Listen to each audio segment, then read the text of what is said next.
Assalamualaikum warahmatullahi wabarakatuh.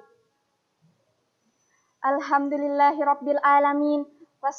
Wassalatu wassalamu ala asrofil anbiya'i wal mursalin wa ala alihi washabbihi ajmain. Amma ba'.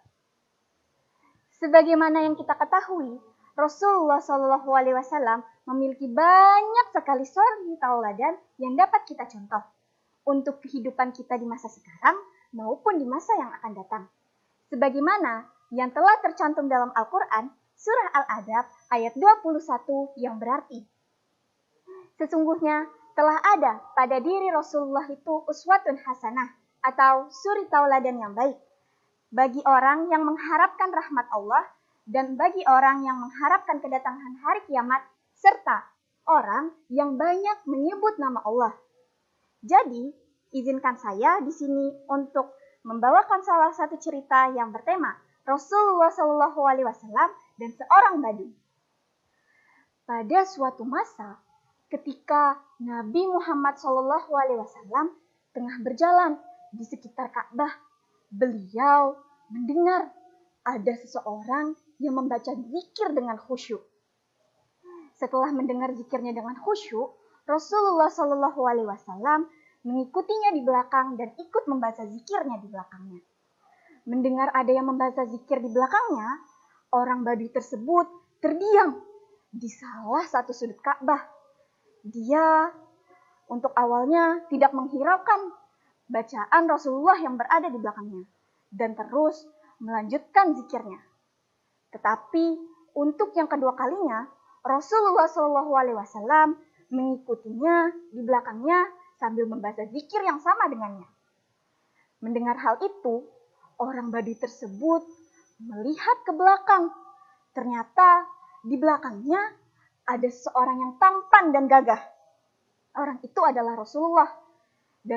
Tetapi orang badui itu malah merasa diperolok-olokkan karena dia tidak mengenali Rasulullah SAW dan berkata, "Wahai orang gagah, jikalau bukan karena ketampanan dan kegagahanmu, akan kulaporkan kau kepada kekasihku, Rasulullah SAW."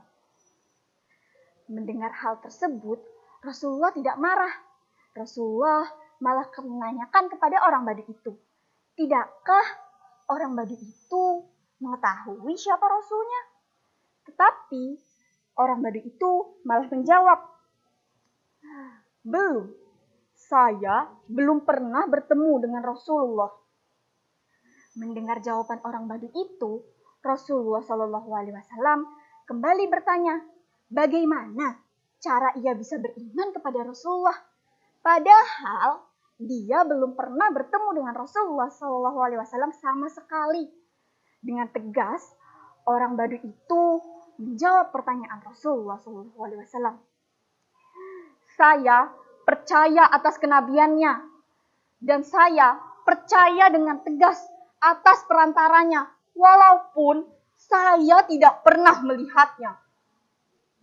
Mendengar hal itu, Rasulullah SAW pun akhirnya mengakui dirinya jika ia adalah Nabi Muhammad, Nabi Allah SAW. Ia adalah penolong orang badui itu di dunia dan penolong pula di akhirat kelak. Bersamaan dengan itu, malaikat Jibril turun dan menyampaikan wahyu kepada Allah Subhanahu kepada Nabi Muhammad SAW. Dan wahyu itu, "Ya Muhammad, Tuhan As-Salam menyampaikan salam kepadamu. Katakanlah kepada orang Arab itu agar tidak terpesona kepada kasih sayang Allah. Sesungguhnya ia akan dihisap di hari mahsyar kelak, baik amalannya yang kecil maupun yang besar." Mendengar hal tersebut, orang badui itu langsung menjawab,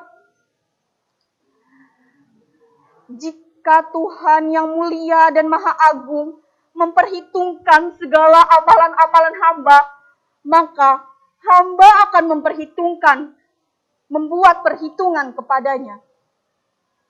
Mendengar itu, Rasulullah SAW terdiam dan orang Arab itu ternyata kembali melanjutkan perkataannya. Jika Tuhan yang Maha Esa memperhitungkan segala amalan dosa-dosa hamba, maka Tuhan memperhitungkan segala amalan-amalan hamba dan kemaksiatan hamba, maka hamba akan memperhitungkan seberapa dermawannya Tuhan yang Maha Esa. Mendengar hal itu, Rasulullah SAW menangis. Beliau mengingat seberapa benar perkataan orang Baduy itu.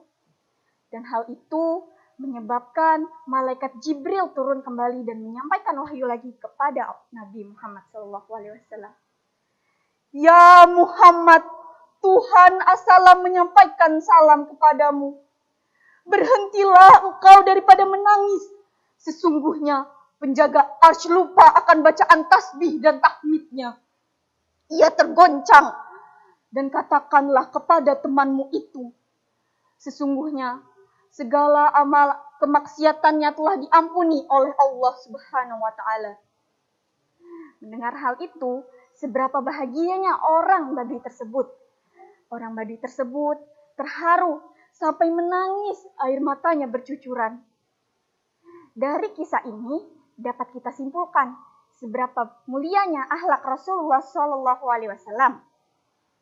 Rasulullah tidak berbuat takabur kepada seorang Baduy, bahkan yang belum dikenalnya.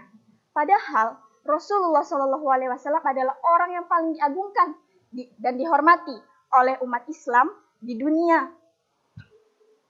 Mungkin itu saja kisah dari saya. Sekian, mohon maaf jika ada kesalahan. Wassalamualaikum warahmatullahi wabarakatuh.